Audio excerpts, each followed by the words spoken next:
Let's talk about fraction division. In Redwood's pre-algebra 4.3, this is discussed, but this topic, of course, is critical in any textbook that deals with pre-algebra. So in fraction division, we're looking at principles that once you apply them, the rest of the work is just basically fraction multiplication. Before we do that, let's look at the visual examples they gave you. Let's just talk about that for a second. They use an example, pizza is a very common example when talking about fractions or just teaching how to split a whole into different parts. And so if you have a pizza, let's say they are, you want to split that pizza into 8 slices. 1, 2, 3, 4, 5, 6, 7, 8. If you have a pizza with 8 slices, right, and you have 8 people, right, so you have a pizza that has 8 slices with 8 people, then of course it's one slice. Each person gets a slice. But what happens when we take that pizza of 8 and we say we want to divide it amongst 4 people, right? You just say 8 divided by 4 people. And so that would give you 2 slices per person. Okay, no problem there. So when this is your division, first of all, just using the principle of division. But we can start breaking that down and trying to understand what if we have 4 pizzas, or what if we have 6 pizzas and we want to split it in a certain ratio, right? So this is where it begins to get interesting. So if you have 4 pizzas and you know that you want to have basically an eighth of a pizza, it's each of the slices, and you want to know how many slices total you're going to have, the example your book gives you is taking that 4 and dividing it by 1 over 8. That is the same as 4 times 8 over 1. Now notice that the number on the right side, that fraction is the one that got flipped.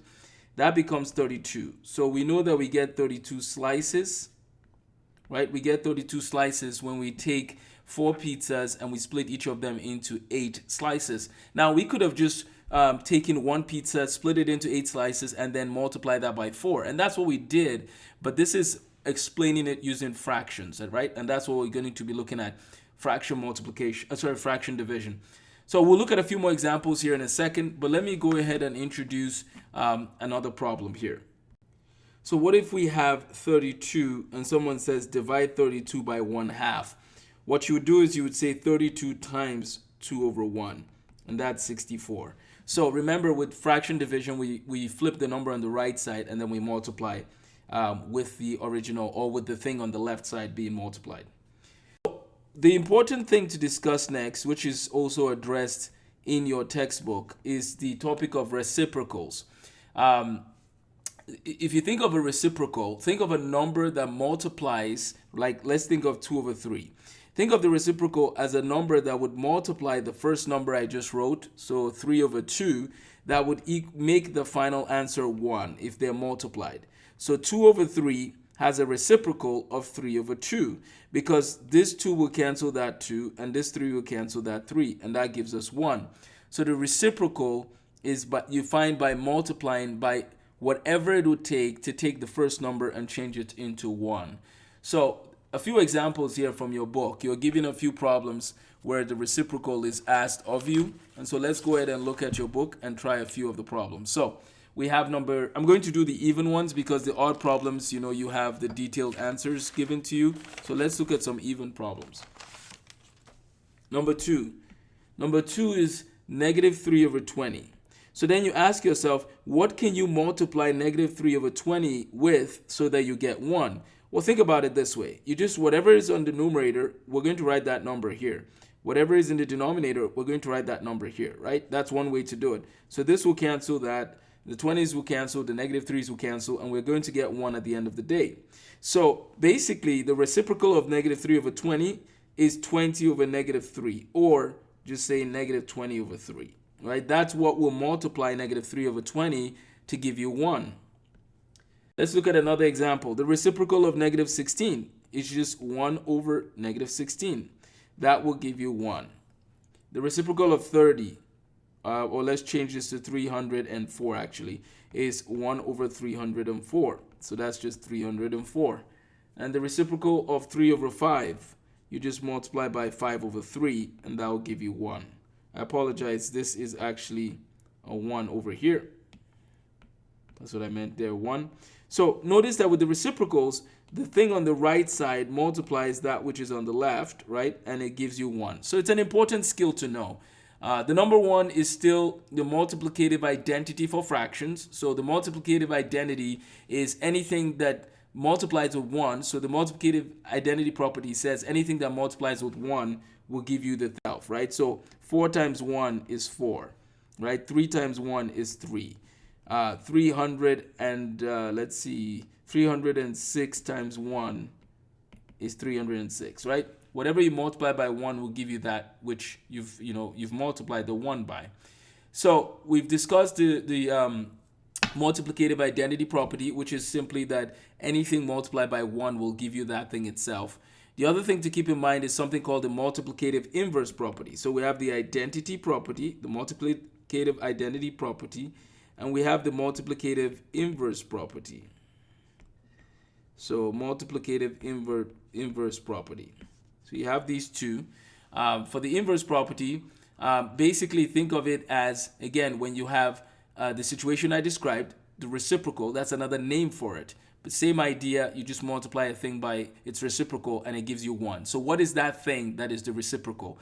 It's basically inverting the number around, and that's what you get for that. So that's the first example in your book that is also discussed. In the you try it section, they give you -3/7 and they give you 15 and ask you to find the reciprocals. All you do is, again, you invert, so 7/-3, and this one is 1/15. Those will be the reciprocals of those numbers that you were given. Very good. So fraction division basically has a way to write it with letters. Remember, the reason why we write with letters is to show generality. But basically, what we're going to do is we're going to take, let's say, 3/4. So you have 3/4, and if it's divided by 1/2, we basically write that as 3/4 times 2/1. So we flip this one on the right side. Once we get to this point, remember your fraction multiplication, right? So the division sets the stage for you. You apply that inversion that happens here with the 1/2 that became 2/1, and then the rest of the problem is fraction multiplication. And then just make sure you simplify at the end of the problem. So if we have this here, this is the same thing as 6/4, which is the same thing as 3/2. Now keep in mind that you could have simplified before you multiplied. Remember, I mentioned this before. The 2 goes into 4 2 times, so you could have done that too to get 3/2. Very good. Let me mention something about number 17 to 32 from your book. They ask you, determine which property of multiplication is depicted by the given identity. I would say that it is important for you to know that the identity property is always dealing with like A/B times 1 is equal to A/B. So the identity piece is, think of it like a mirror. That which is on the left is going to equal that which is on the right, so it has to be multiplied by 1, and that's what's happening. And the inverse property deals with using reciprocals. So just keep that in mind when you do number 17 to 32 in the book, is that it's dealing with inverse has reciprocals involved, and identity is always multiplied by, anything multiplied by 1 will give you that thing. So something to keep in mind. Your book goes on to give you more practice from example 3. And example 4 is the same principle. You have to invert and multiply.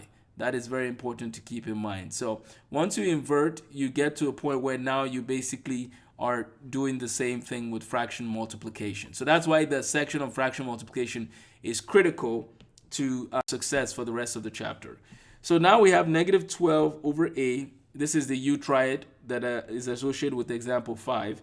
So if you have a situation like this with a negative here, okay, the same principle applies. I have to invert that which is on the right side, and that which is on the left side stays, and now I can apply a negative. I can apply a multiplication there. So I'm going to remove these parentheses, and we're just going to go ahead and multiply and simplify here. So this A can cancel one of the A's there, so that becomes A squared. These negatives will go away, so that wouldn't be something that we're dealing with. The negatives can basically cancel out, and that's one update that your book needs to add, because that negative, at the end of the day, there should be no negative, because a negative times a negative is a positive. So the a goes into a cubed, so we have a squared, and then 12 and 15, right? If we have 12 over 15, you have to simplify that. And 3 goes into 12 4 times, 3 goes into 15 5 times. So 3 goes into 12 4 times, 3 goes into 15 5 times, and then the a squared stays there. So that's the end of the problem. The principle remains the same. We have to go ahead and invert that which is on the right side and then multiply the numbers together. That's what we do for these types of problems, whether they're letters or they are numbers we're working with. Let's look at another example before we wrap up from this section. So you basically have a situation with, let's look at the letters, something with letters. So you have a situation like, let me pick one here, number 76. So we have 18y to the fourth, 18y to the fourth over 11 divided by 4y squared over 7. So basically we write 18y to the fourth over 11 times 7 over 4y squared. Again, see what we did? We flipped the one on the right side of our fraction problem here. So the y squared will actually cancel 2 y's out of the y to the fourth. So it'll just become y squared left. You can write that out if you want. 1, 2, 3, 4. And then that's 7 divided by 4, and then y and y divided by 11. So these 2 y's will cancel 2 of the y's. And then you have 18 times 7 and 11, right? So you have 18, you have 7, you have 11. And so that's 18 times 7 over 11. You also have y squared waiting for you over there, right?